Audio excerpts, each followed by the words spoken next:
Mieko Kawakami's Breasts and Eggs. Stay until the end of this video because I will also be having a book giveaway. Hi, how are you? I'm Axel Gaspi and today I'm excited to share with you all that I've read this July 2025. Diversity is my top consideration whenever I make a reading list. This means that I will be sharing with you some books that you might not have seen yet. And the book that I will be giving away is a book that became a favorite. This is not sponsored at all. I just really want to share this book with others. So the first one that I read is Tales from Ticao by Tito Genova Valiente. I hope I pronounced that right, Sir Tito. So Ticao is an island from the province of Masbate, here in the Bicol region in the Philippines. This one is a collection of short stories. By the end of the collection, the author details at the end on how it was written. It says here, what Ticao has now are tales about corruption, election fraud, poverty, and killings.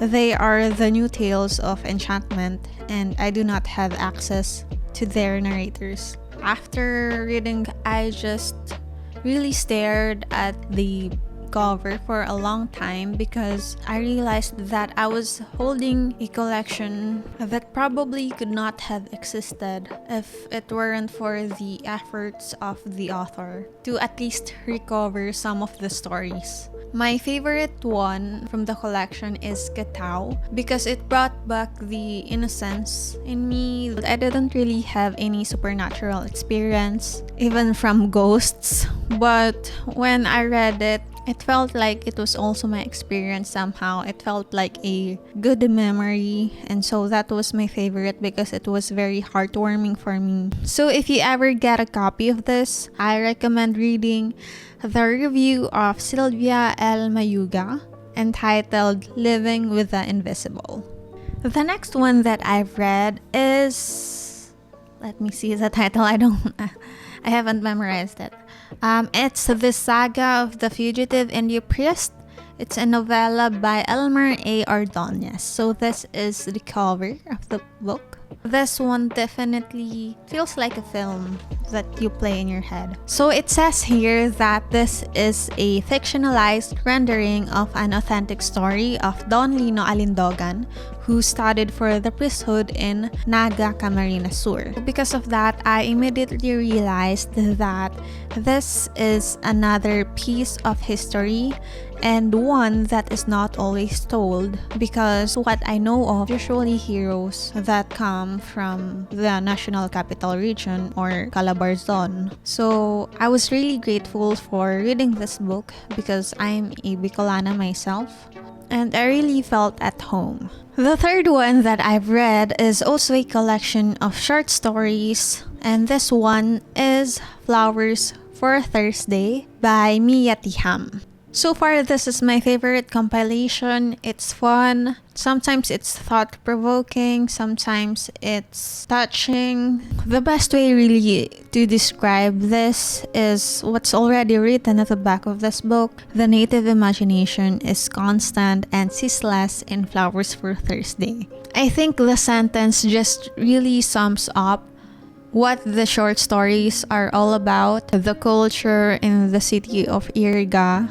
It's full of cultural references mixed with contemporary thoughts about some social issues. So because I enjoyed Flowers for Thursday, I decided that I will be giving away 2 copies of this book. So if there's anything that resonates with you at all in this video, or if you'd like to expand more on a topic, please leave a meaningful comment here until August 31st, 2025. So the mechanics are as follows.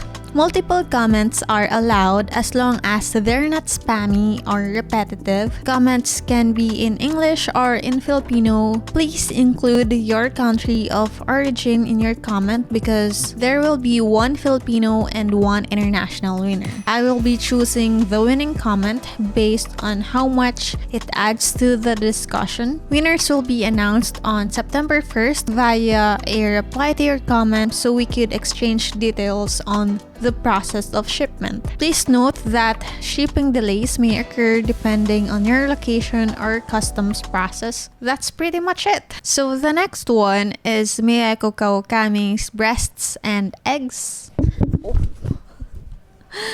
This one. So the main character of the book, Natsuko Natsume, being a writer, she has this rich inner world. She is a very introspective character. She spends most of her time on her own, meeting friends from time to time, but still mostly on her own. Because of this, we get to swim through her reflections as she goes through life in search for what womanhood personally means to her. And this is what the book tackles. Throughout the book, we actually see that this search is not only exclusive to Natsuko. It is a search experienced by all women around her in different stages of their lives. From insecurity to fulfillment, each of them handles life in a way that is familiar to one another and yet unique in their experiences. And it also offers some insights on motherhood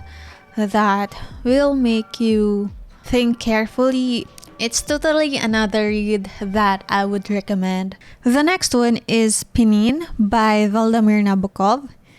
Here it is. This book was a challenging read for me because it used English in a manner that feels more formal than what I usually read. It was published in the 1950s after all. So what I did was buy the audiobook on Audible, hashtag not sponsored. It was to help me guide my reading, and I would recommend doing this, especially for those who have English as their second language and with zero Russian skills, because there are a lot of Russian references which help with making the book feel more authentic. It highly tackles Pnin's pronunciation, so it can really help the audiobook with how the character is pronouncing things, and so you would be able to understand the context even better. At least that was my experience. So I bought the book because I heard that it was funny, and it was, at least during the times when I could actually understand it. Honestly, after each chapter, I actually searched for a summary to make sure that I understood it right, I understood the context right. Another thing that got me thinking about this book was, the way the narrator was narrating. I was wondering why the narrator narrated the way they did, and it would make you think too, and you'll eventually find out. Once I get better at reading classic books, this would be definitely one that I would read again. The next book that I read is very easy to read, but I was very disappointed because there's a character that we have to deal with, we have to listen to, we have to be with in the book that committed violence against a woman, actually his wife. And so I hated it. I hated the book because it made me go through the life of someone that I don't like. In fact, I hate him. So the book wasn't what I expected. And this book is Stoner by John Williams. This could be a controversial take, I don't know, because it was rated very well. Overall, I think it obtained 4 stars. And so for me, this book is proof that a 4-starred book on Goodreads doesn't mean that it's actually good. It's just that I bought this book because they said it was a comforting read. I would always see this book as one of the top comforting books from book talkers. For me, it wasn't as wholesome or comforting as I thought. I was pissed that one of the characters was gone, and by page 75, I just hated William Stoner. I continued reading the book because I wanted to be able to still have this well-rounded view, although it would probably have been a better idea if I did not finish it, honestly. The text itself described it as a violation, so I just don't understand how other people can gloss over it, just completely ignore it. It's a total bummer because I really loved the few chapters of the book until that part.